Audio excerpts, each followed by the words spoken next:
네, 여러분 안녕하세요.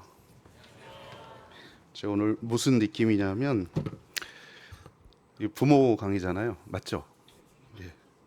근데 진짜 부모 강의를 하는 것 같은 느낌이 좀 들었습니다. 왜냐하면 대부분 부모와 관련된 강의를 하면 교회에서는 부모를 대상으로 강의를 좀 해주세요라고 해서 저는 그런 강의를 준비하는데 막상 교회를 가면 부모들이 없어요. 할머니 할아버지들만 계신 거죠. 근데 여기 딱 보니까 부담스럽게 다 젊은 분들만 계세요. 그래서 이분들 중에 부모도 계시고 또 예비 부모도 오시고 부모 한번 손 들어 보실래요? 예. 그다음에 나는 청년이다. 예. 나는 노년이다. 나머지는 에라 모르겠다. 이것도 아니고 저것도 아닌 것 같다. 예. 예. 마지막으로 난 짐승인 것 같다. 몇 학년이에요? 6학년? 5학년? 예, 아직 사람이에요. 한 2년 정도 있으면 짐승으로 됩니다. 예, 저희 집에는 과거에는 짐승 둘하고 반인반수가 하나 있었어요. 몇 년 전까지만 해도. 예, 근데 이제 막내가 짐승으로 되면서 큰아이는 사람으로 탈피를 하고 결국 짐승만 둘 아직까지 있는데 자녀를 교육하는 게 쉽지 않은 것 같습니다. 오늘 여기 그냥 드리는 말씀이 아니고 제가 아까 우리 목사님하고도 식사하면서 그런 얘기를 했는데 젊은 분들이 이렇게 많이 계신 교회 그리고 그러기 때문에 다음 세대 아이들이 이렇게 있을 수 있다는 것이 얼마나 큰 교회적으로 보면 복인가 그런 생각을 좀 많이 했습니다. 여러분 저는 세상에서 가장 어려운 게 뭘까 생각해 보면 자녀를 양육하는 것 같아요. 예, 저희는 이제 아이가 셋이거든요. 예, 제가 외아들의 장손이거든요. 그래서 아들 낳을 때까지 낳습니다. 그래서 첫째 기도하고 났는데 딸이었습니다. 둘째 기도 더 시게 했는데 또 딸이었습니다. 예, 셋째 다 포기하고 낳습니다. 결국 하나님께서 또 딸을 주셨습니다. 예, 저는 딸만 셋이고요. 예, 앞부분은 제가 농담이고 아들 낳을 때까지 난 건 아니고 아이를 낳다 보니까 셋을 낳는데 셋 다 달라요.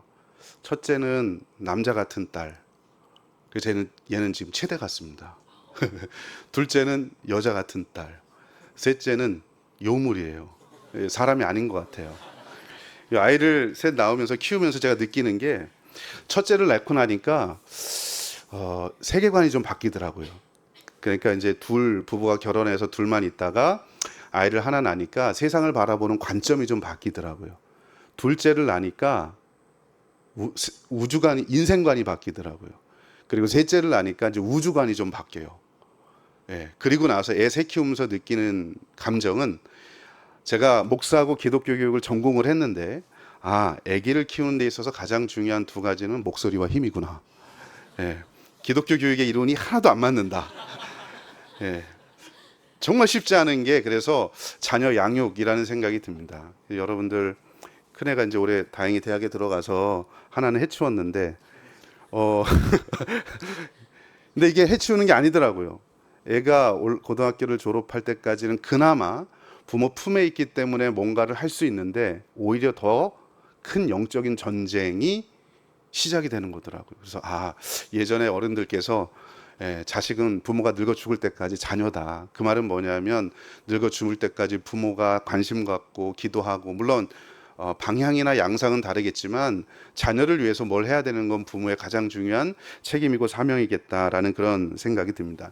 여러분 제가 오늘 부모에 대해서 이야기를 하고 또 자녀를 어떻게 양육해야 될지 이야기를 할 텐데 저에게 한 가지 제가 굉장히 중요하게 여기는 게 하나가 있습니다. 뭐냐면 우리가 다 다음 세대에게 초점 맞추고 우리의 자녀를 어떻게 양육할 것인가. 물론 오늘 강의 때 제가 그 말씀을 드리겠지만 저에게 가장 중요한 철학 중에 하나는 뭐냐? 다음 세대가 건강하려면 오늘 세대가 건강해야 합니다. 여러분 우리 자녀를 믿음으로 정말 잘 양육하고 싶다 그러면 내가 믿음으로 잘 양육되어야 내 수준만큼만 자녀가 자랍니다. 그러니까 다음 세대를 이야기하기 전에 오늘 세대인 내가 진짜 하나님 앞에서 신실한 성도로 살아가고 있는가? 누구도 터치할 수 없는 신앙의 굳건한 믿음의 반석 위에 내가 서 있는가? 이게 가장 중요하다는 겁니다. 여러분 우리가 잘 아는 신명기 6장을 보통 일컬어서 쉐마 본문이라고 이야기하거든요. 쉐마라는 말이 들으라 이스라엘 이 소리입니다. 예, 신명기의 그 모세오경에 나타난 쉐마는요, 중요한 이야기를 할 때, 전쟁에 나가거나 아니면 뭐 자녀와 관련돼서 중요한 이야기를 할 때 쉐마 이런 얘기를 쓰는데요. 여러분 신명기 6장 우리 너무나 잘 알죠? 쉐마 본문. 뒷부분에 우린 대부분 이 본문을 설교할 때 어디에 초점 맞추냐면 자녀가 앉았을 때든지 일어날 때든지 집에 있을 때든지 길을 갈 때든지, 이 말이 뭐냐면 시간과 공간에 상관없이 자녀를 잘 가르쳐라. 그래서 부모의 중요한 사명은 자녀를 양육을 잘하는 거다. 신명기 6장 뒷부분에 이 내용이 나옵니다. 그런데 여기에 초점 맞춰진 게 아니고 사실은 자녀를 어떻게 양육할까 이 얘기를 하기 전에 신명기 6장 전반부에 뭐가 나오냐면 오늘 세대를 향해서 너는 마음을 다하고 힘을 다하고 뜻을 다하여 하나님을 여호와 하나님을 사랑하라, 이 얘기가 나옵니다. 여기서 말하는 너는이란 누굴까요? 그래서 너가 누굴까요? 당시에 오늘 세대입니다. 가나안 땅에 들어가기 전이니까 오늘 세대들에게 이야기하는 거예요. 물론 당시에 있었던 모든 세대를 포함하지만 특별히 부모 세대를 말하는 겁니다. 다시 말하면 부모가 먼저 하나님을 사랑하고 마음과 힘과 뜻과 정성을 다해서 여호와 하나님을 사랑한 이후에, 그리고 내 자녀가 뭐 앉았을 때든지 일어날 때든지 길을 갈 때든지 집에 있을 때든지 상관없이 가르치라는 거예요. 부모가 먼저 건강하고 하나님을 사랑하는 사람이 되어야 비로소 자녀에게 신앙교육을 할 수 있다는 거예요. 그리고 여러분 신명기 그 뒷부분에 보면 그런 거 나오잖아요.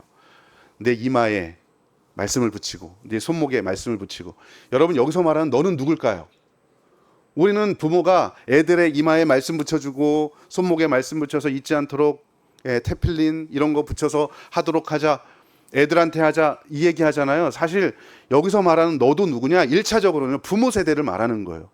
그러니까 부모가 먼저 이마에 하나님 말씀 붙이고 부모가 먼저 손목에 말씀을 붙이고 있으면 애들이 보고, 이게 모델링입니다.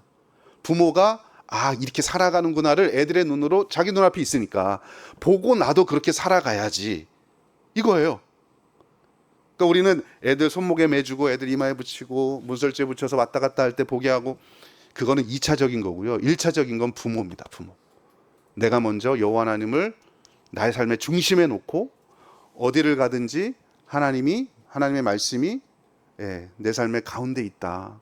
나를 지배하는, 내가 움직이고 살아 숨쉬는 모든 것에 작동하는 원리다라고 하는 걸 부모가 먼저 배우고 익혀야 그 모습을 보고서 자녀들이 따라할 수 있다라고 하는 거죠.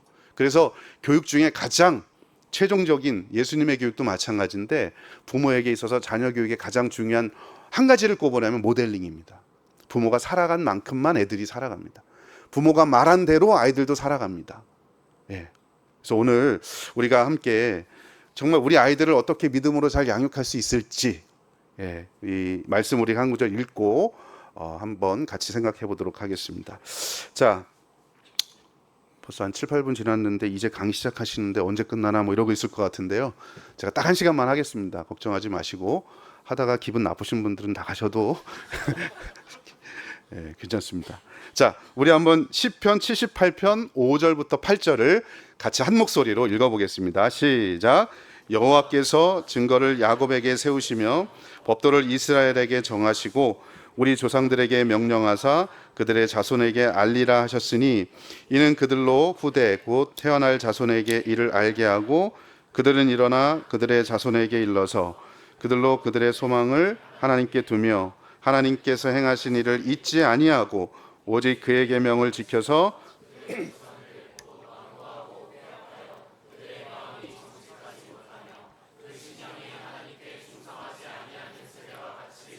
아니하게 하려 하심이로다. 아멘. 여러분 이 본문 말씀을 보면 부모 세대가 해야 될, 자녀 세대에게 해야 될 아주 중요한 사명 4가지, 신앙교육의 목적 4가지를 명확하게 이야기합니다. 첫 번째, 여러분 부모는요 자녀에게 소망이 이 땅이 아니라 하나님 나라 하늘에 있음을 가르쳐야 하는 것, 이게 부모의 가장 중요한 사명입니다. 여러분 우리는요 자녀를 양육할 때 어떻게 하면 이 땅에서 좋은 대학 들어가고 좋은 직장에 취직하고 넓은 평수에 살고 잘 먹고 잘 살까? 물론 여러분 저는 예수 믿는 사람이 복 받았으면 좋겠어요.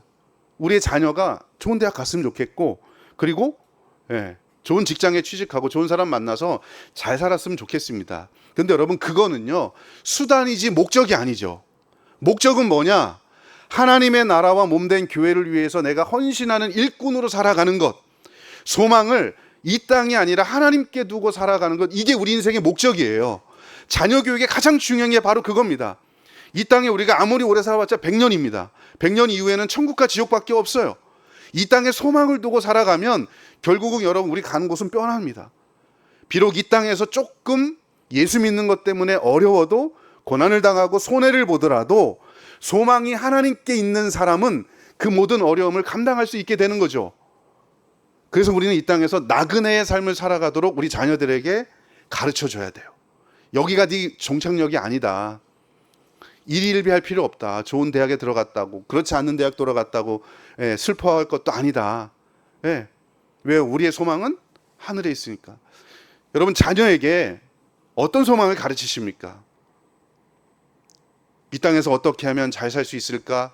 중요하지만 그게 목적이 아니라고 하는 사실을 여러분 반드시 아이들에게 가르쳐 주십시오. 우리는 천국으로 가고 있는 여정 가운데 있다. 나그네와 같은 삶이다. 나그네는요, 고향이 여기가 아니죠.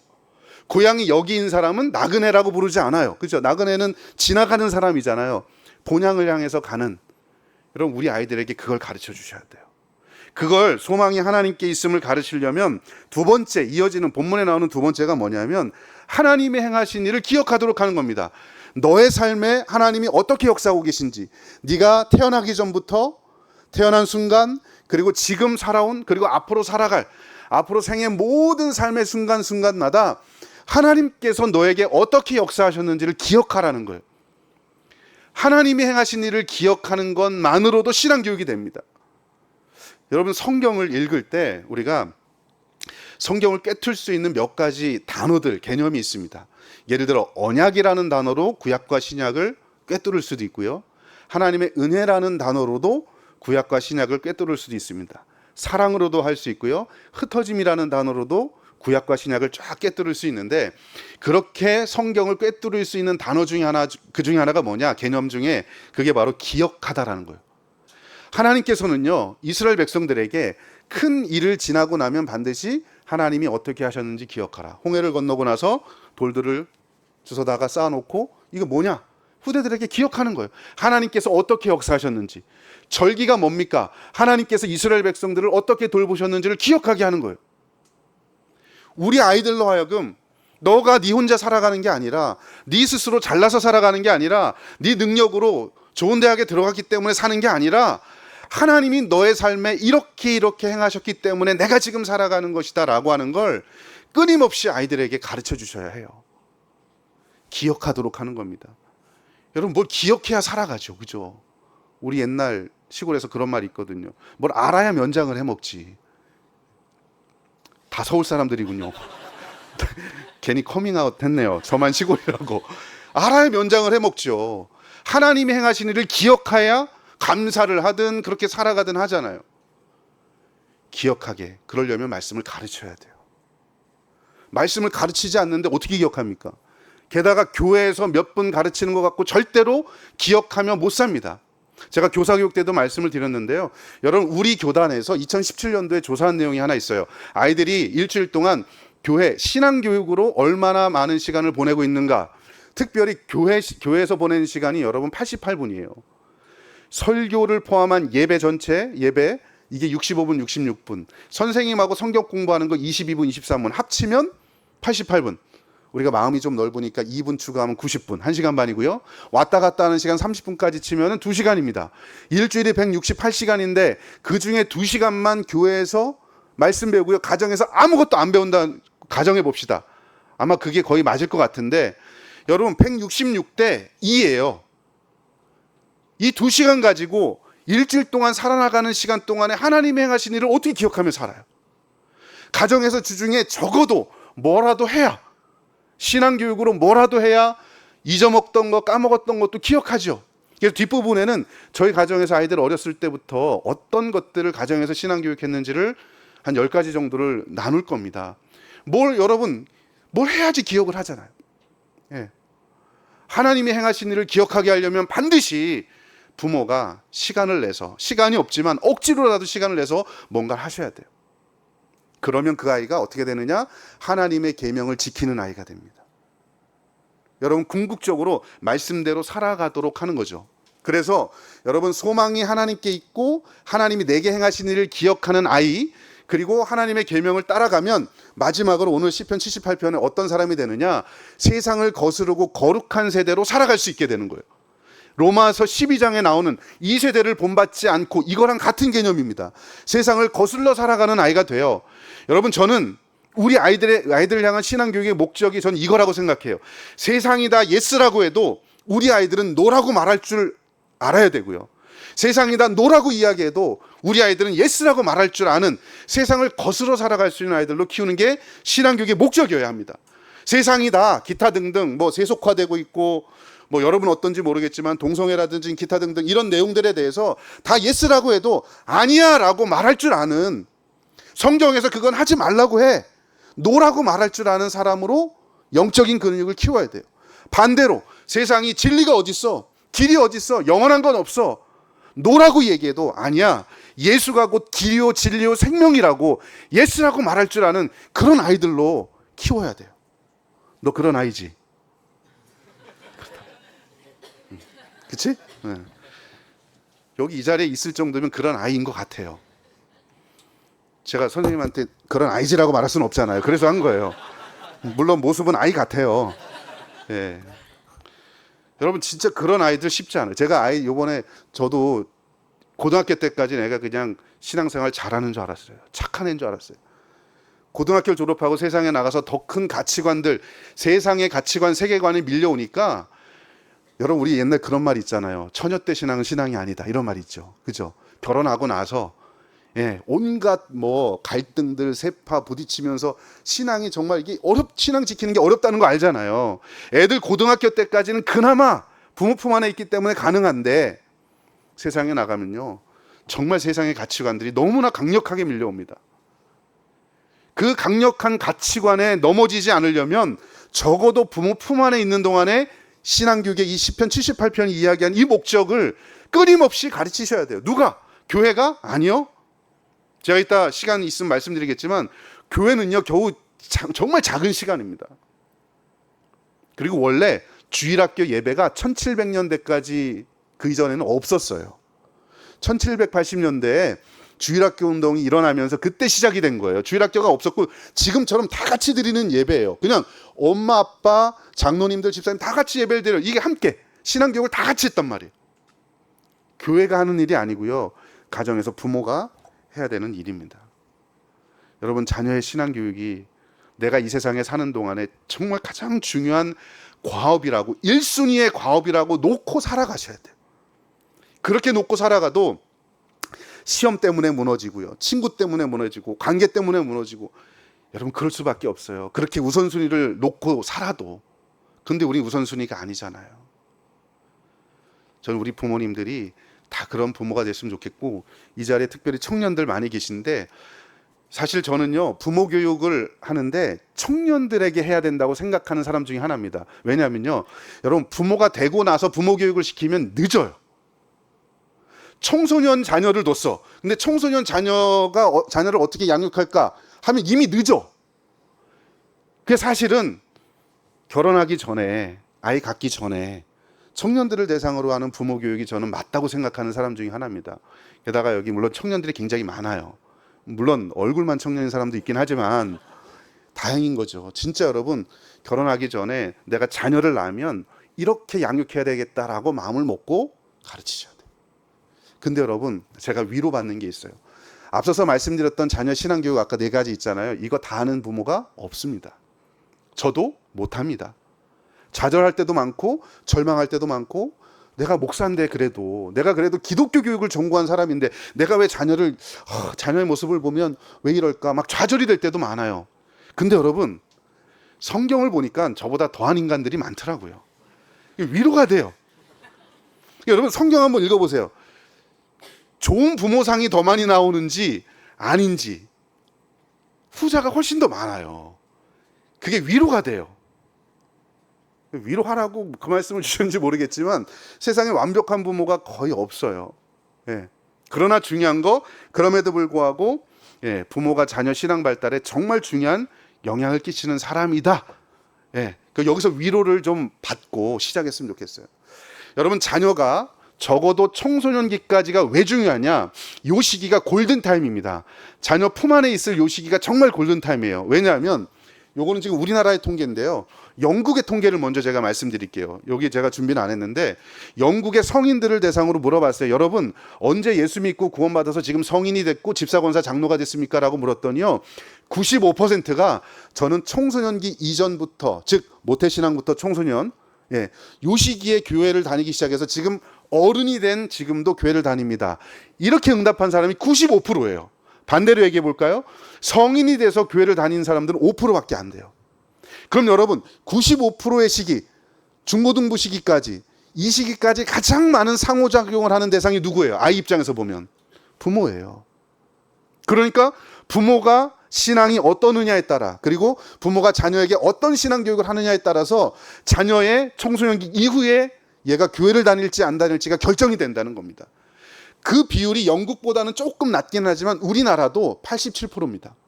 우리나라 청년기까지 이렇게 넓게 봐서 87%예요. 조금 거짓말 못한 90%입니다.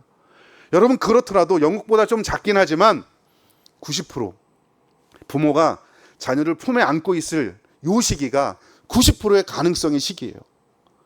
뒤집어 이야기해 볼까요? 여러분, 자녀가 대학에 들어가거나 출가하거나 뭐 직장 가서 떨어져 있잖아요. 그때 안 믿다가 돌아올 확률은요 10%밖에 안 된다는 거예요. 그러니까 어디에 승부를 거시겠습니까? 90%의 여러분이 승부를 거시겠습니까? 아니면 이루기 어려운 10%의 승부를 거시겠습니까? 그 10%도 내가 어떻게 못해. 네, 품 안에 없으니까. 제가 교사 교육 때도 요 슬라이드는 보여드렸습니다. 교회에서는 교회학교 교사들하고 상호작용하는 그 시기고요. 가정에서는 부모와 상호작용하는 시기가 바로 이 90%의 시기예요. 이 시기를 놓치면 진짜 이 아이들이 안 믿다가 돌아올 확률은요 10% 미만이에요. 잘 다니다가도 세상에 나가면 가치관, 세상의 세계관의 충돌 때문에 다 무너지는데 잘 다니다가도 안 믿다가 돌아온다? 정말 쉽지 않아요. 그러니까 품 안에 있을 때 뭐라도 해야 됩니다. 시간이 없다? 여러분, 좀 이따 보여드리겠지만 부모가 어떻게 해야 될지 모르겠습니다. 방법을 모르고 시간을 몰라서 그래요. 시간이 없어서 그래요. 여러분, 골프 치러 갈 시간은 있고 차 마실 시간은 있고 자녀들 신앙교육할 시간은 없다? 이거는 아닌 거예요. 오른쪽 그래프를 보시면 교회 나오는 청소년 애들한테만 따로 물어봤습니다. 그랬더니요, 애들 조사해봤더니 엄마든 아빠든 엄마 아빠 둘 중에 한 사람이라도 나오는 집에서 나오는 애들이 85%예요. 그러니까 이상한 애들은 15%. 예. 하여튼 이상한 애들이에요. 오지 말라 그래도 오고 친구 따라 강남 오는 애들. 이런 애들은 15%고 대부분 보면 뭐야? 부모가 나오는 집에서 나오는 거예요. 결국 뭡니까? 부모의 신앙이 중요하다는 거예요. 그러니까 아까 제가 서론에 말씀드렸잖아요. 오늘 세대가 정말 중요하다. 다음 세대 신앙의 핵심은 오늘 세대다라고 하는 거예요. 여러분, 이 시기를 놓치면 안 됩니다. 정말 골든타임이에요. 어떤 부모는 1년 남은 부모도 있을 거고 어떤 부모는 아직 5, 6년 남은 부모도 있을 겁니다. 뭐라도 해야 됩니다. 여러분, 그런데요, 더 기가 막힌 건 우리나라 한국의 주일학교를 이야기할 때 보통 이런 방식으로 이야기해요. 유초등부 때 100명 나오면 중고등부에 50명 나오고 청년 때 10명 나온다. 뭐냐? 유초등부에서 청년부에 정착하는 비율이 10%라는 거예요. 여러분 교회 빼놓고. 여긴 이상한 교회 하여튼. 여러모로 이상해. 건강하다는 뜻이에요. 예. 근데 일반적으로 보면 10%밖에 안 남아요. 근데 그렇게 건강한 교회에 상위 청년들 정착한 25%를 조사해 봤더니 5가지 공통점이 있었습니다. 첫째는 뭐냐면 가족이 일주일에, 이거 미국의 통계예요. 가족이 일주일에 5번 정도 저녁 식사를 함께 한 집에서 자란 애들은 청년이 돼서도 신앙을 안 떠났습니다. 우리나라로 적용하자면 여러분, 한 끼, 하루가 3끼잖아요. 3, 7, 20일, 21끼 중에 한 12끼 정도를 자녀와 함께 같이 하는 집 정도가 되겠죠. 우리나라는.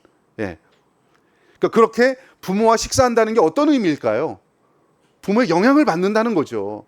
그런 집에서 부모와 상호작용을 했던 아이들은요, 청년이 돼서도 신앙을 떠나지 않았다. 두 번째, 가족이 함께 사역의 현장에서 섬기는 경험을 했던 아이들, 엄마랑 아빠랑 같이 사회 봉사를 한다든지 기타 등등 뭘 해도 하나라도 해봤던 아이들은 청년이 돼서도 신앙을 떠나지 않았다는 겁니다. 셋째, 주중에 가정에서 가정 예배든 큐티 나눔이든 신앙적 대화든 하여튼 뭐 기도든 뭐든 간에 부모와 함께 신앙적인 활동을 뭐라도 하면서 자란 아이들은 성인이 돼서도 신앙을 떠나지 않았다는 거예요. 네 번째, 자녀가 사역의 현장에서 책임 맡아본 경험이 있었던 아이. 예를 들면 교회 학교에서 찬양팀을 한다든지 뭐 회장을 한다든지 하다못해 줄반장이라도 해본, 이런 아이들, 교회에서 뭔가 책임을 맡아본 아이들은요, 성인이 돼서도 신앙을 떠나지 않았다는 거예요. 마지막 다섯 번째, 부모 이외에 한 명 이상의 신앙적 멘토가 있었던 아이. 그 사람이 선생님일 수도 있고 사역자일 수도 있고 우리 교회 뭐 중직자가 될 수도 있고 집사님이 될 수도 있고, 하여튼 부모 이외에 한 명 이상의 신앙적인 멘토가 자라면서 있었던 아이들은 청년이 돼서도 성인이 돼서도 신앙을 떠나지 않았다는 거예요. 여러분, 이 다섯 가지 요인이에요. 이 중에 제가 빨간색으로 표시해 놓은 앞에 있는 세 가지가 가정 요인이고 뒤에 있는 두 가지가 교회 요인입니다. 그러니까 여러분, 교회만 맡겨서 될 일도 아니고 가정만 할 수 있는 것도 아니고 교회와 가정이 함께 해야 이 아이들이 신앙 안에서 바르게 자랄 수 있다는 겁니다. 근데 여러분, 참고로 교회는 어느 정도 하고 있어요. 우리나라에 있는 어느 교회든 제가 보면 이렇게 부모 교육하는 교회가 별로 없습니다. 네. 대부분 보면 교사 교육은 많이 하거든요. 근데 여러분, 부모 교육을 잘 안 해요.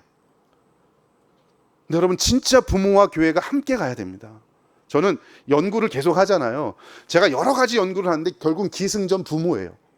기독교 교육을 한마디로 얘기해보라 그러면요, 부모 교육입니다.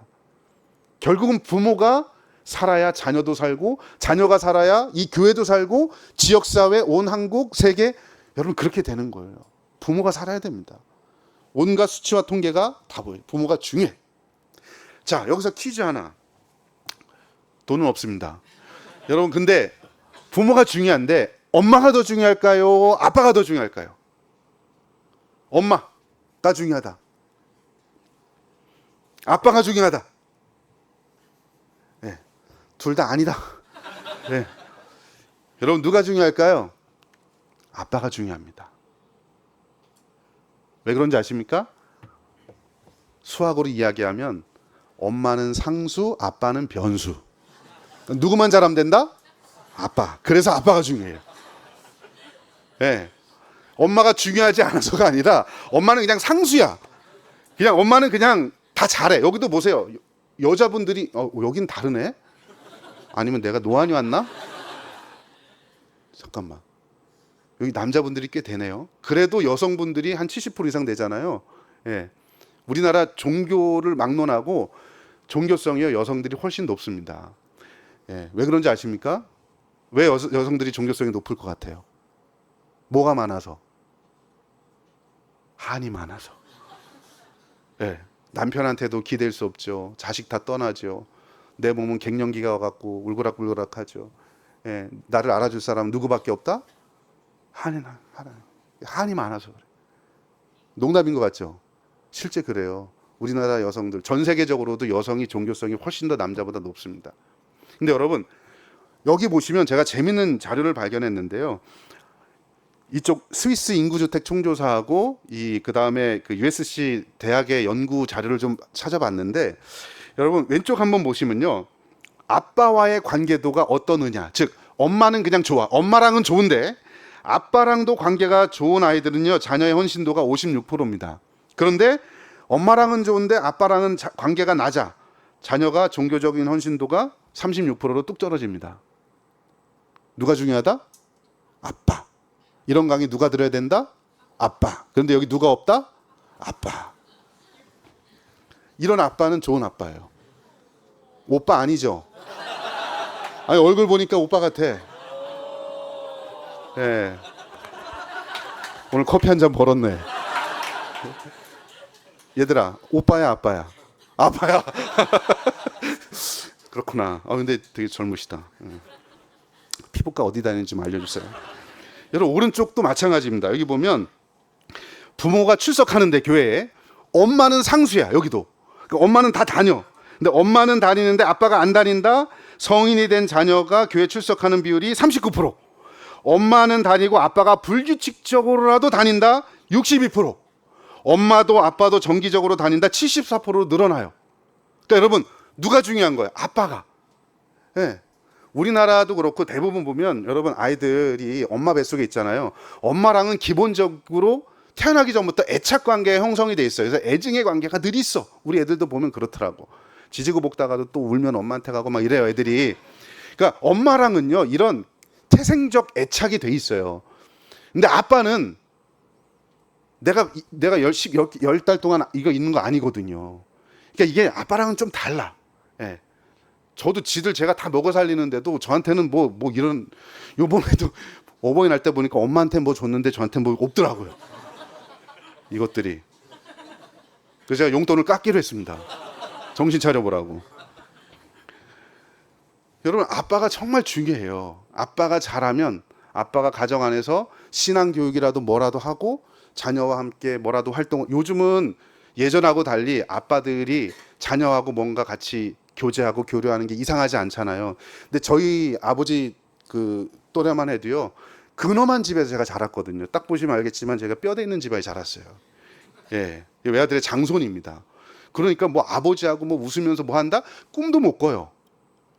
예, 아버지랑 애착은 되게 높지 않아요.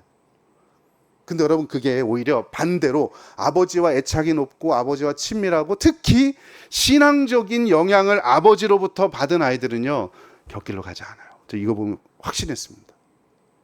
우리 청년들 잘 들으세요. 누구랑 결혼해야 될지. 돈 많은, 예수 안 믿는데 돈 많은 현빈이 있어요. 예. 근데 누굴 예를 들까? 이거 잘해야 되는데. 돈 없는 하여튼 누가 있어요. 예. 우리 이 목사님 있어. 돈 없는. 예. 근데 못생겼어. 예. 근데 신앙은 좋아. 누구랑 결혼할래요? 현빈 목사님. 예? 그냥 안 하고 말지, 그지?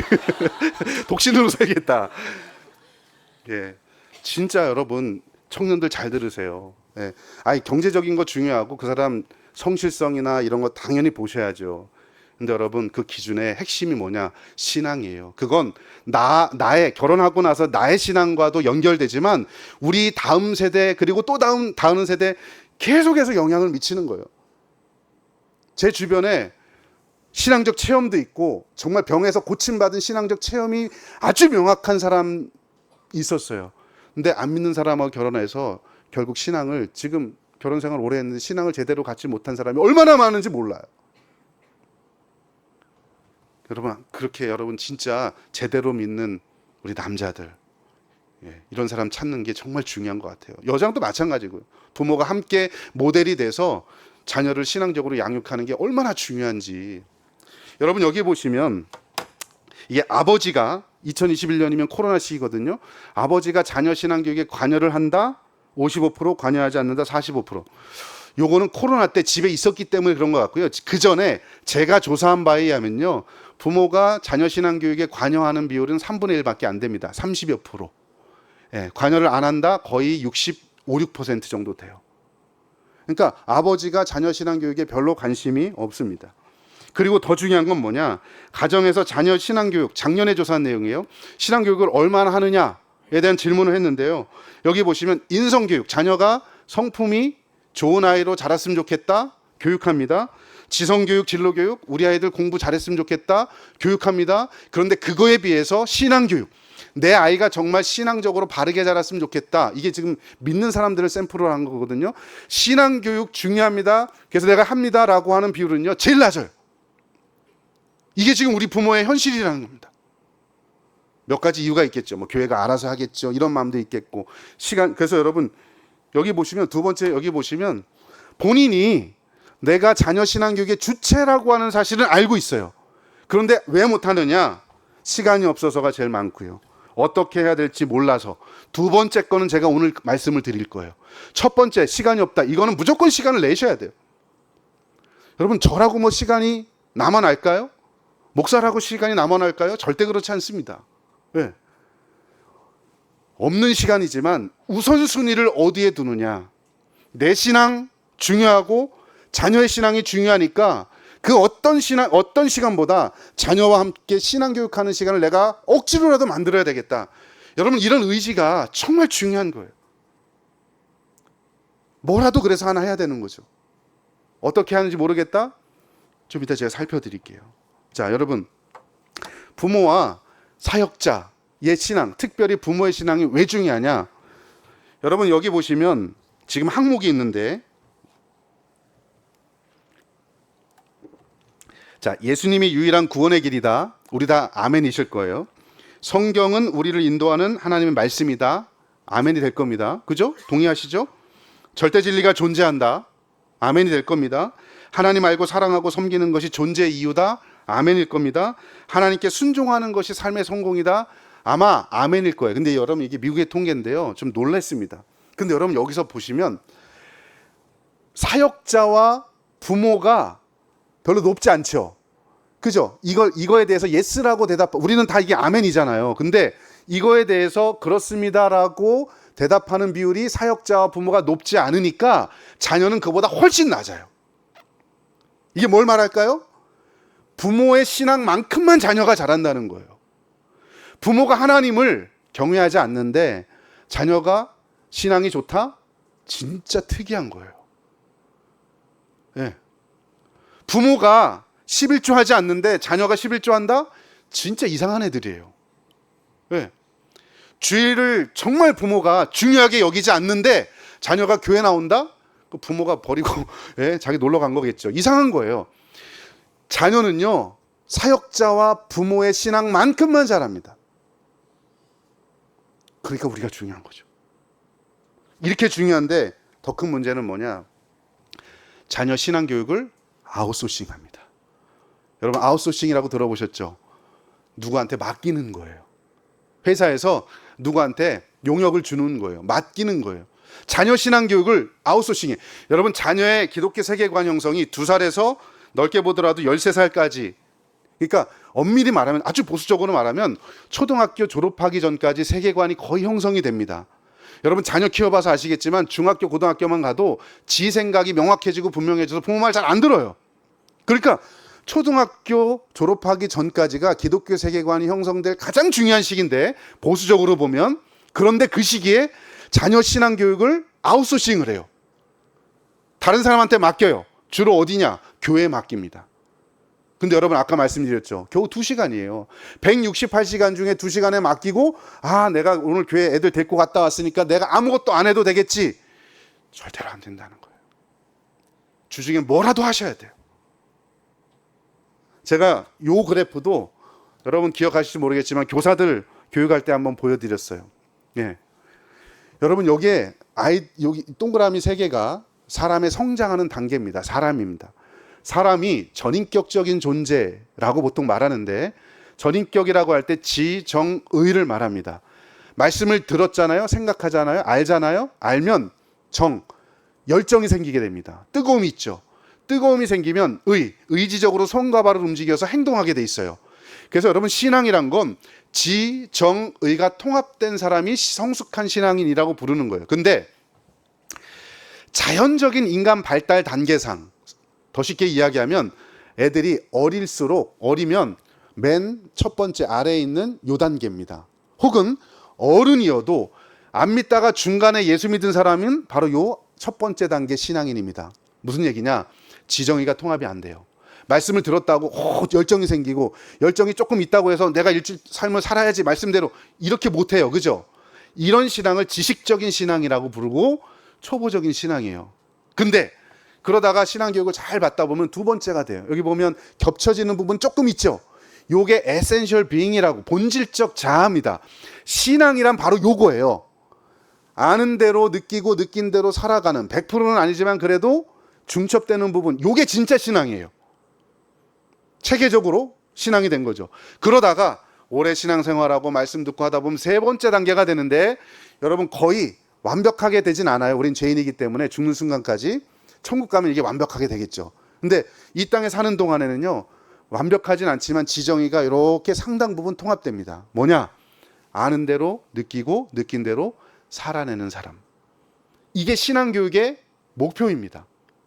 그리고 이런 사람을 일컬어서 신학적으로 뭐라고 이야기하냐면 성령 충만이라고 이야기해요.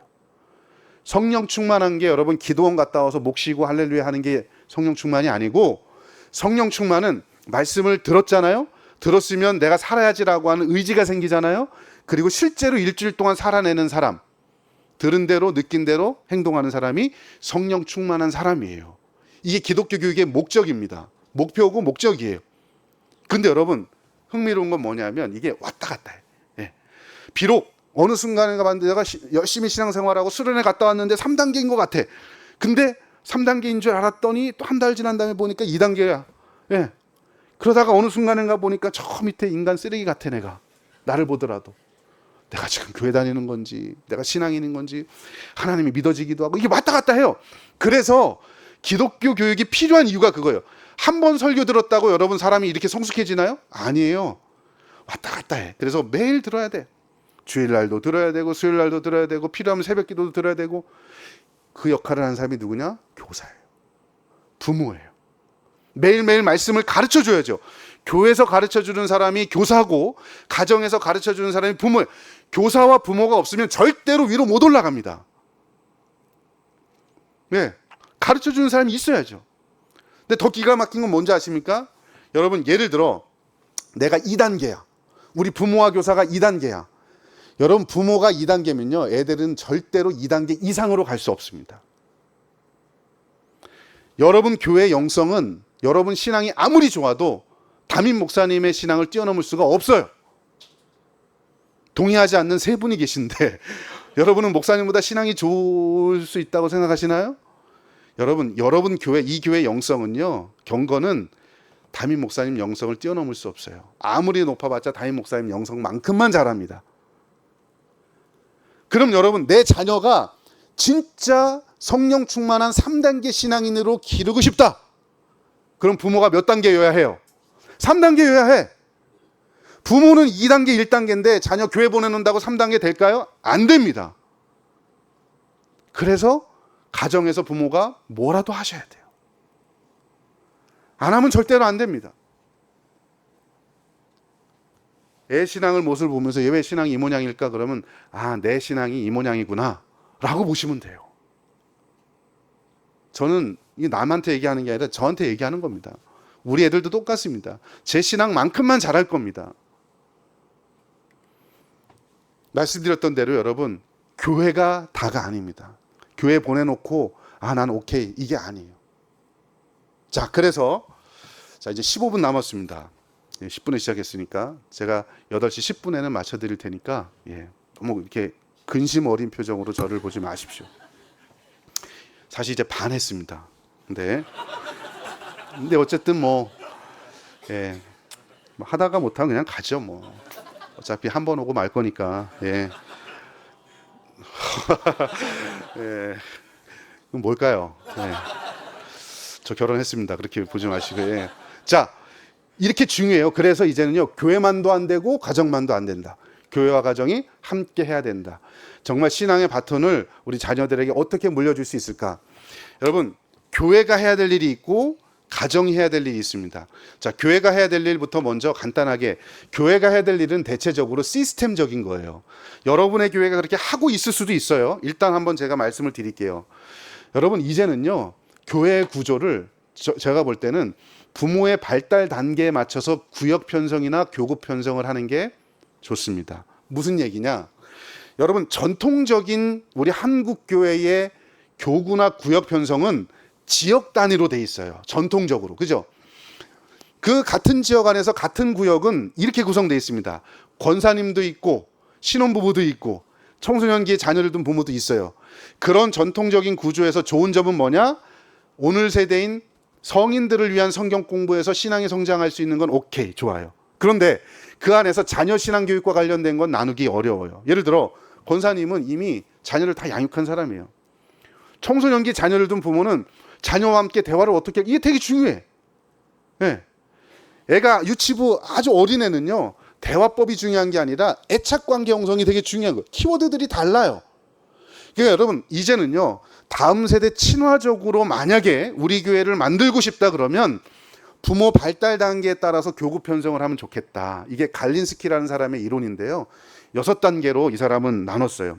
그러니까 애가 안에 있을 때 결혼하고 나서 부모가 무엇인지를 이미지를 형성하는 이미지 형성 단계, 자녀 양육 단계, 권위 형성 단계, 미취학이죠. 그 다음에 설명하는 단계, 요거는 초등기. 그 다음에 상호 의존기, 요거는요 자녀 청소년기. 그 다음에 떠나보내는 시기, 요거는 자녀 청년기입니다. 그러면 여러분, 비슷한 자녀들끼리 묶어놓으면 좋은 점이 뭐냐? 부모 자신을 위한 신앙 공부도 되지만 자녀를 어떻게 양육할 것인가도 그 안에서 충분히 나눌 수 있어요. 여기 결혼 안 한 청년들이 이거 그냥 자연스럽게 한 구역이잖아요. 이 청년들은 우리가 여러분의 고민이 그거잖아요. 어떤 사람 만나서 어떻게 살까? 예? 아니요? 그냥 혼자 살 거예요? 예? 혼자 잘 먹고 어떻게 잘 살까? 주식은 불려서 뭐 이 생각하는 거 아니잖아요. 부모가 된다면 내가 어떤 부모가 될 것인가 이미지를 만들어 가야 돼. 그 이미지를 권사님하고 같이 만들 수 있어요, 없어요? 그분들 이미 이미지가 굳어진 분들이야. 안 돼요. 예, 그러니까 여러분 발달 단계상 키워드들이 다 있어요. 영유아 유치부 아이들의 키워드는 애착이에요. 부모들이 자녀와 애착 관계. 유초등부 자녀를 둔 부모의 키워드는요, 액티비티 활동입니다. 자녀를 활동적으로 어떻게 양육할까. 청소년기 자녀를 둔 부모들의 키워드는 뭐냐면 청소년기 아이들의 키워드가 자아정체성이에요. 이 아이들의 자아정체감 형성을 위해서 대화를 어떻게 할까. 이게 되게 중요한 겁니다. 그래서 여러분 이렇게 교구 편성을 이제는 아마 그렇게 하고 있을 수도 있어요. 그러면 여러분 비슷한 연령대 조금 더 이거를 한국적인 상황으로 말하면 이렇게 할 수 있어요.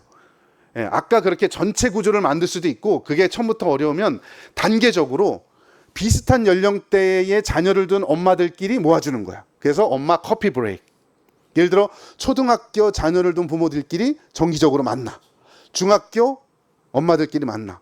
그래서 여러분, 예, 정기적으로 만나서 기도도 하고 가볍게 차 한 잔 마시면서 자녀 신앙교육과 관련된 이야기도 하고 삶도 나누면서 같이 기도하고 같이 울고 같이 웃고 하면서 여러분 신앙적 회복이 일어나는 거예요.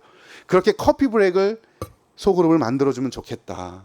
두 번째, 아빠들은 자주 못 모이잖아요. 그러니까 한 반기에 한 번 정도씩 모여서 아빠들 밤에, 이게 실제로 데디스톡이라고 해서 이런 프로그램이 있습니다. 아빠들끼리 모여서, 여러분 아빠들의 모임은요 특징이 하나 있습니다. 아빠들은 모이면 우리 학원에 어떻게 보낼까 이런 얘기 안 해. 국가의 교육은 어떨지 거국적인 얘기들을 해요. 예. 정책이 왜 이러냐, 정부가 애들 위해서 이렇게. 여러분 뭐냐면 아빠는요 방향을 보여주는 겁니다.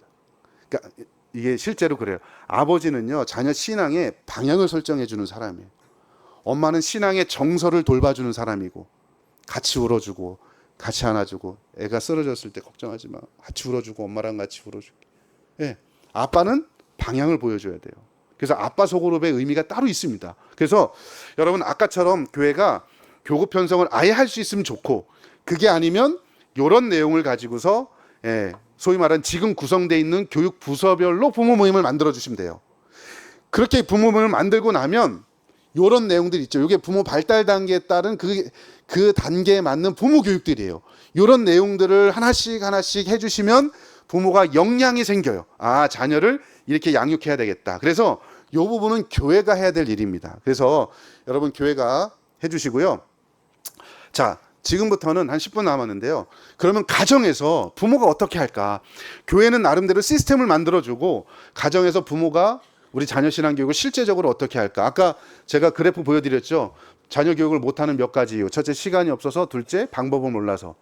시간은 여러분들이 무조건 알아서 내셔야 돼요. 방법은 오늘 제가 가르쳐 드릴 테니까.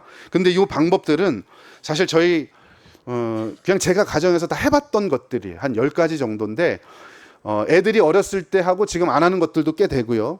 애들의 성장해 가면서 바꿔가면서 이것도 해보고 저것도 해보고 그냥 저도 뭐 모르는 거죠. 저도 방법을 제가 뭐 알았겠습니까? 그냥 모르지만 뭐라도 해본 거예요.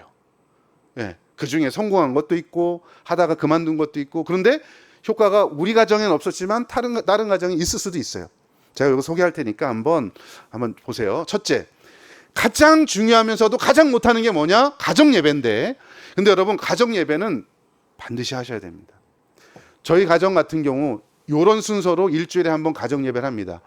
요일은 뭐 1년 단위로 바뀌어요. 애들 학원 스케줄에 따라서 바뀔 수도 있는데 지금은 저희 토요일 날 합니다. 가정 예배를. 요 순서대로 해요. 대부분 보면 여러분 그 중에 제가 화살표 넣어 있는 게 있죠. 요게 저희들 핵심입니다. 뭐냐? 대부분 가정에서 왜 가정 예배를 오래 못 하느냐, 오래 지속 못 하느냐? 교수자 중심이어서 그래요. 부모 중심으로 설명하는 이것만 있으니까. 그러면 어떻게 가느냐? 자녀 중심으로 학습자가 능동적으로 활동할 수 있는 걸 가정 예배에 넣으셔야 돼요. 그래서 저희는 찬양을 하고 성경 읽고 그 본문에 간단하게 설명한 다음에 이걸 가지고 어떻게 살 것인지에 대해서 이런 방식으로 어떤 날은 전지를 펴놓고 감사에 대해서 우리가 성경 공부를 우리가 본문했다 그러면 가정 예배 했다 그러면 이번 한 주일 동안 너희들이 할 수 있는 감사에 대해서 마인드맵을 한번 그려봐라. 가운데 전지 한 장 펴놓고 매직 하나씩 주면서 자기들이 할 수 있는 감사의 방식들을 요런 형식으로 하나씩 적어보는 거예요. 포스트잇 가지고 할 수도 있고요. 네. 그래서 중요한 건 아이들이 자기 생각을 직접 표현할 수 있는 활동 중심의 가정 예배로 만드셔야 됩니다. 그러니까 기존에 있는 성경 공부 교재나 보통 교회가 주보에 있나요? 여기도? 없네요. 교회가 만들어주거나 뭐 이런 것들을 보면 대부분 뭐냐면 교수자 중심으로 돼 있어요. 아빠가 인도하든지 엄마가 인도하고 쭉 읽어나가는. 여러분 그러면요 학습자들이 수동적으로 되면 동기부여도 안 되고 몰입도 안 되고 남는 것도 없어요. 그러니까 이건 하나의 예인데 이런 방식으로 아이들이 참여할 수 있는 방식의 뭔가를 만들어 주셔야 돼요. 저희는 뭐 풍선을 이용하기도 하고 직접 오려 붙여서 만들어 보기도 하고 막 그래요. 가정신앙 활동 때. 지금은 애들이 다 커서 말로 해도 돼요. 근데 애들이 어리면 어릴수록 이런 도구들을 활용하셔서 가정 예배를 하시면 좋겠다. 일주일에 한 번입니다. 이게 어려우면 한 달을 놓고 보면 3번은 엄마 아빠가 그냥 설명하는 형식으로 하고 한 번은 이런 방식으로 참여식으로 한번 해보십시오. 여러분 가정 예배. 근데 이 가정 예배 핵심은 첫째가 학습자 참여식이고 두 번째가 정규성입니다. 날짜와 시간을 정해놨으면 무조건 하셔야 돼요. 한 번 바쁘다고 스킵하고 TV 재밌는 거 한다고 스킵하고 폭삭 늙었어 뭐예요? 아 속았수다. 그거 한다고 안 보고. 아 제가 요즘 폭삭 늙어서 그런 것 같아요. 네. 그거 그 시간에 한다고 시간 정해놓은 것 안 하잖아요. 우선순위가 밀리는 거예요. 정규성. 한 달에 한 번을 하더라도 정규성. 일주일에 한 번을 하더라도 정규성. 요 날은 무조건 한다. 그래 여러분 그 시간이 의미 있고 귀한 줄 알아요. 그래서 여러분 가정 예배를 이렇게 하십시오. 네. 둘째, 가정 예배가 어려우면 제가 이거 교사 교육 때도 말씀드리는 건데 저는 부모가 해야 된다고 생각해요. 여러분 부모들이요 아이들 교리 가르치셔야 돼요. 근데 여러분 저는요 제가 이거 아침마다 학교 와서 하는 거거든요. 집이 일산이고 학교가 사당동이잖아요.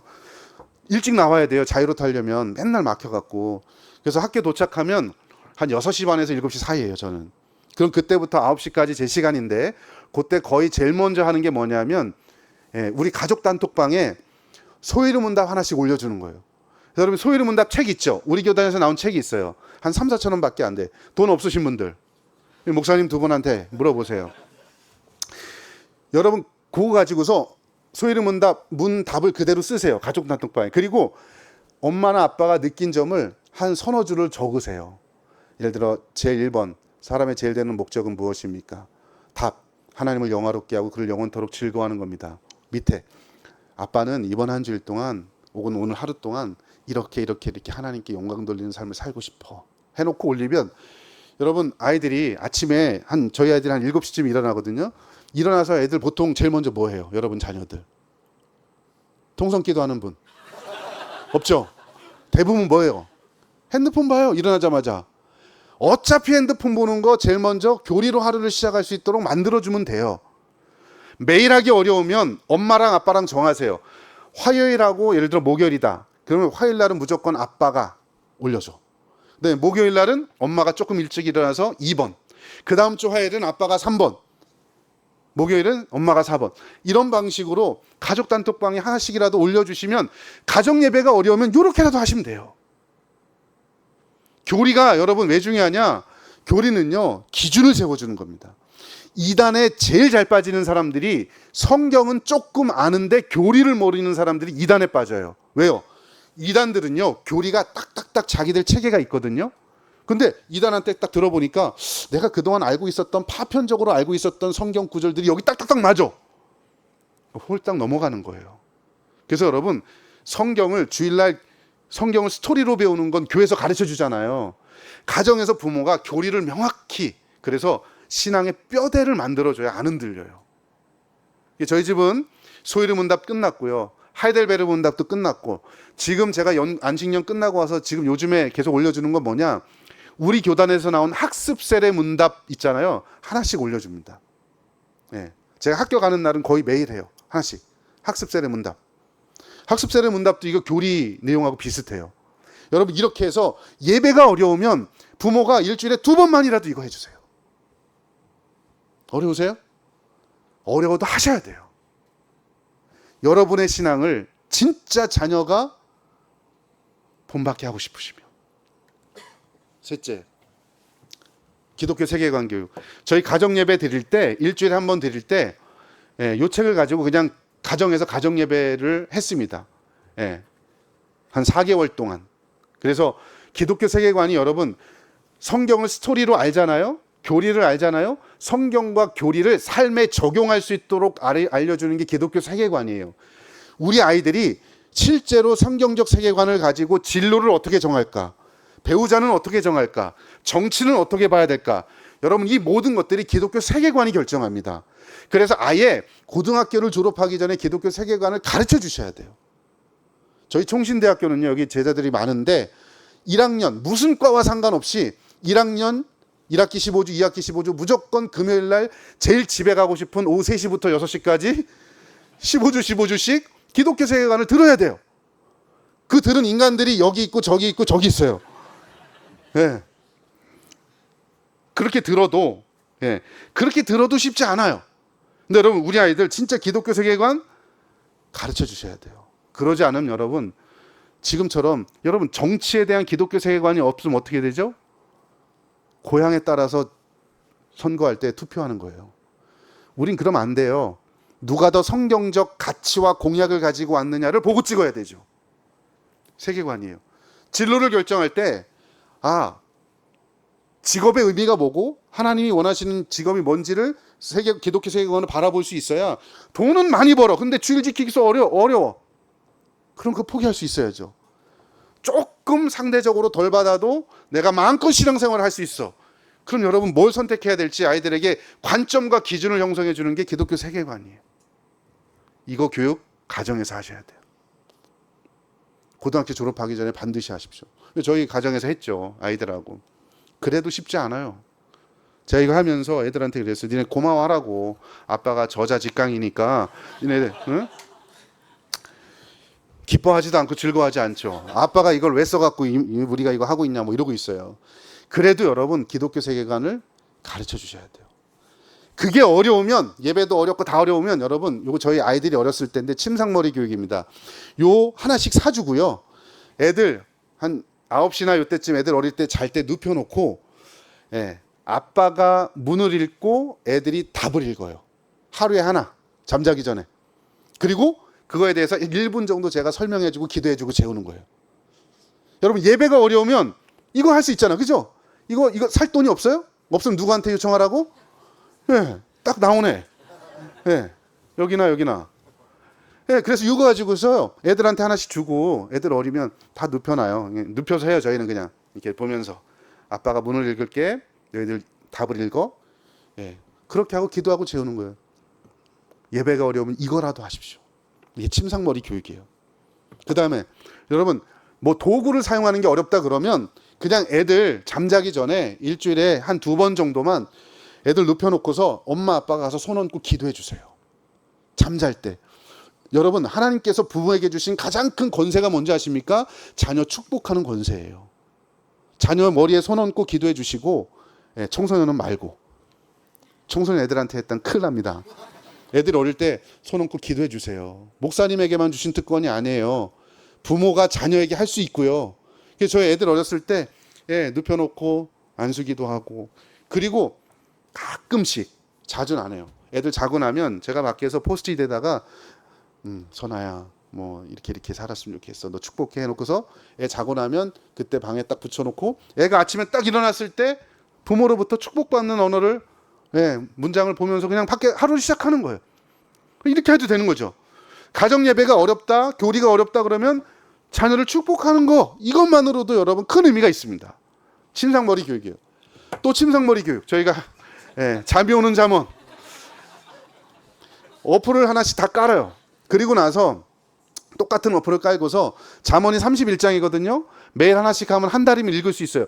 잠언이 어떤 내용이에요? 주로 여호와를 경외한다는 게 뭐냐? 지혜자는, 진짜 지혜자는 여호와를 경외하는 사람이다. 이게 핵심이에요. 인생을 살아나가는데 하나님을 경외한다는 게 무엇일까? 그래서 잠언을 그냥 하루에 한 장씩, 저희는 5절씩 읽었어요. 제가 1절부터 5절 읽으면 이거는 옵션이었어요. 원하는 사람. 그래서 아내가 6절부터 10절 읽고, 그 다음에 주로 막내가, 멋 모르는 막내가 앉아있죠. 그럼 얘가 11절부터 15절 읽고, 돌아가면서 5분도 안 걸려요. 그리고 나서 그냥 기도하고 자는 거예요. 핸드폰, 여러분 하나님이 왜 좋은 핸드폰 사주셨는지 아세요? 꽃 찍어서 푸사 올리라고 한 그게 아니에요. 이런 거 깔아놓고 자녀들하고 같이 성경 읽기표, 예배가 어려우면 이거 어렵지 않잖아요. 성경 읽는 거. 이거로부터 시작하셔도 돼요. 우리 자녀의 연령대에 맞춰서. 침상머리 교육 하나. 기도에 별이 빛나는 밤에. 여러분, 별이 빛나는 밤에 몇 시에 해요? 10시라고 대답하신 분들은 50대 이상. 누구의 별이 빛나는 밤에? 이문세 50대 이상. 50대 엄마로 빙의해서 오신 것 같아요. 여러분, 저희가요 지금도 저희 하고 있는데요, 저희 핸드폰에 알람이 10시에 무조건 맞춰져 있습니다. 토요일 날 10시에는 가정 예배를 드리고요, 주일 월 화 수 목 금은 10시만 되면 애들이 뭘 하고 있든지 거실로 그냥 다 나옵니다. 그래서 나와서 5분에서 10분 요 범위 안에서 다 같이 통성 기도하고 대표 기도 한 사람이 하고 다시 들어가서 자기 일해요. 잘 사람 자고. 여러분, 그냥 기도하는 거예요. 제가 여러분 자녀를 키우면서 진짜 느끼는 건, 기도 아니면 자녀 양육하기 어렵다는 거예요. 다시 말씀드립니다. 고등학교 때까지는 그냥 크는 것 같아요.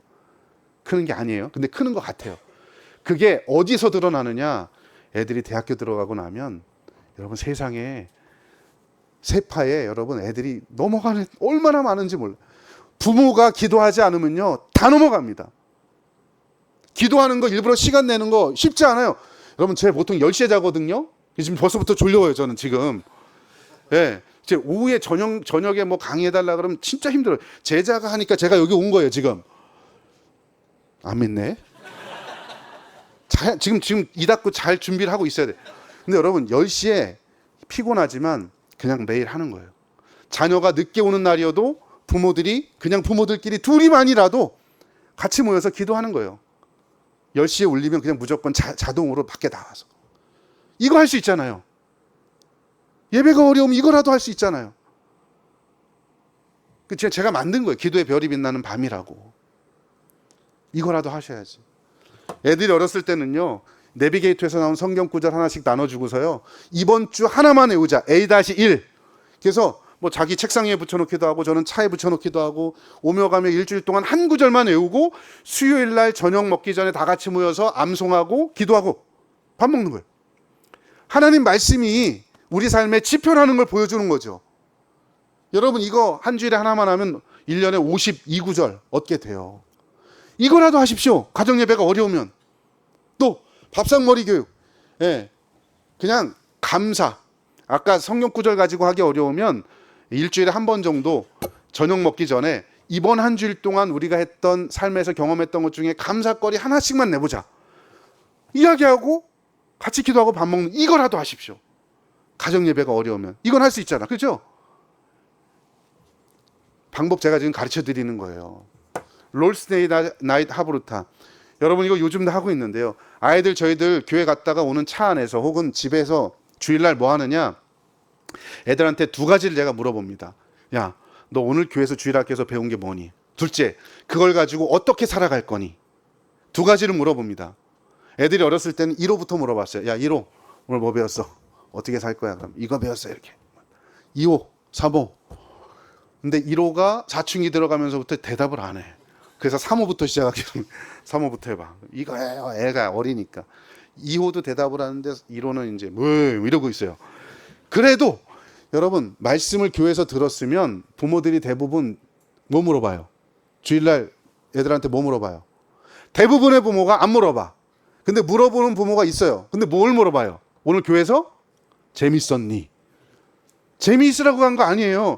말씀 배우라고 간 거잖아요. 그러면 오늘 교회 학교에서 뭘 배웠는지 한 번만이라도 물어봐 주는 것. 인간은 망각의 동물이기 때문에 물어보고 되새김질 한 번이라도 하면 기억에 남아요. 네. 하브루타가 뭐냐? 짝을 지어 대화하다. 이게 하브루타예요. 엄마랑 아이하고 그냥 아빠랑 아이하고 대화하는 거예요. 뭘 매개로? 말씀을 매개로.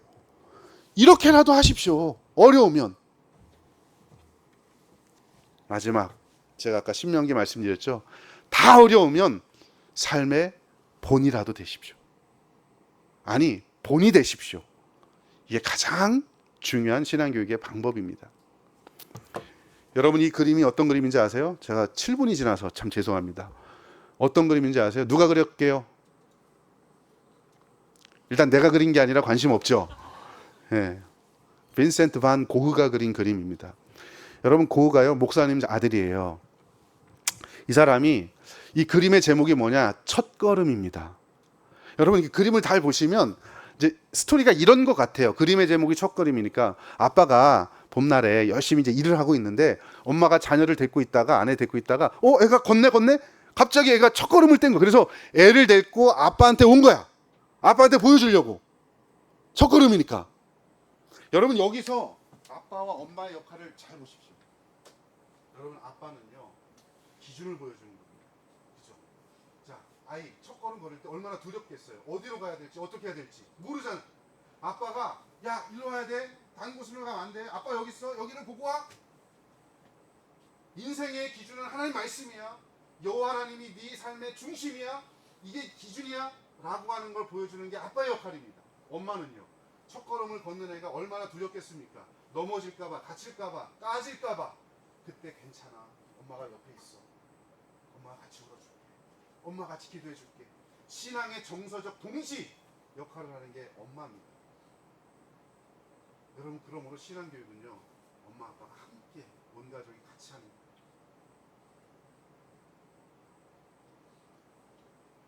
여러분 이제 강의를 마치겠습니다. 시간이 좀 지나서 죄송한데요. 여러분 정말 우리 자녀 다음 세대 신앙교육 가장 중요한 건 우리가 건강해야 됩니다. 부모가 하나님 사랑하는 사람들 되어야 합니다. 그리고 방법적으로 제가 몇 가지 말씀드렸잖아요. 우리 가정에 맞는 거 하나라도 있을 거예요. 그냥 하는 거예요. 여러분 저라도 뭐 알아서 했나요? 기독교 교육자니까 알아서? 아니요. 이런 방법 어디에도 없어요. 그냥 제가 한 거예요. 그냥 나도 몰라. 뭐라도 해보자. 그게 좋은 건지 잘 된 건지 저도 모르겠어. 근데 한 거예요. 그래도 쉽지 않아요. 여러분 자녀 신앙교육 정말 중요합니다. 내가 믿었던 십자가의 피 묻은 복음이 내 자녀에게 전수되고 하기를 원하시면 오늘부터 하나라도 하십시오. 하나님께서 여러분의 가정을 지켜주실 겁니다. 이 시간에 한번 다 같이 기도 한번 하겠습니다. 여러분 오늘 강의를 들으면서 마음속에 와닿은 거 하나라도 있을 거예요. 하나님 내가 먼저 부모로서 건강한 부모 되게 도와주시옵소서. 청년들은 내가 아직 결혼 안 했지만 정말 신앙교육 잘 할 수 있는 그런 배우자를 만날 수 있도록 도와주시옵소서. 우리 자녀들은 하나님 내가 인생의 주인이 하나님이심을 알고 목적과 목표를 하나님으로 두고 살아가게 도와주시옵소서. 여러분 각자의 형편에 맞게 오늘 강의를 들으면서 하나님 앞에 기도합시다. 주님 우리 가정 살려주시옵소서. 하나님 나라에 귀하게 쓰임 받을 수 있는 우리 자녀, 우리 부모, 우리 가정 될 수 있도록 인도하여 주시옵소서. 이 시간 우리 다 같이 주여 한번 부르고 동성으로 기도하겠습니다. 우리가 먼저 그 말씀이 바로 설 수 있도록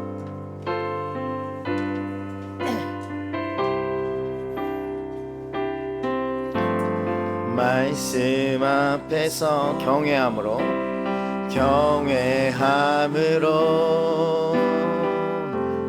주께 홀로 섭니다. 생명의 말씀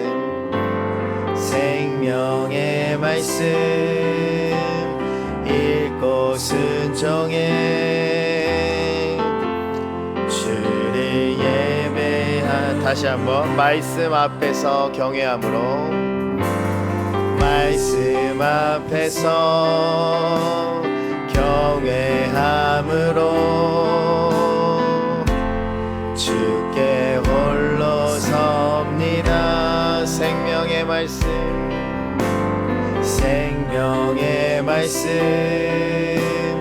읽고 순종해 주를 예배합니다. 기록된 말씀 힘이 있어서 기록된 말씀 힘이 있어서 진리로 우리 거룩한 말씀 세세 영원히 복음이 되어 말씀하시네. 하나님 말씀에 두려워 떠는 자, 그 말씀에 생명을 거는 자, 한 사람 찾으시는 주님의 약속을, 하나님 말씀에 운명을 거는 자, 하나님 말씀에 운명을 순종하며 주 따라가는 자, 순종하며 주 따라가는 자, 영원한 하나님 나라 이뤄갈 주의 교회요. 이 하나님 말씀에 두려워 떠는 자, 하나님 말씀에 두려워 떠는 자, 그 말씀에 생명을 거는 자, 그 말씀에 생명을 거는 자, 한 사람 찾으신 주님의 약속을 믿어, 주님의 약속을, 우리가 하나님의 말씀에 운명을 거는 자가 됩시다. 하나님 말씀에 운명을 순종하며 주 따라가는 자,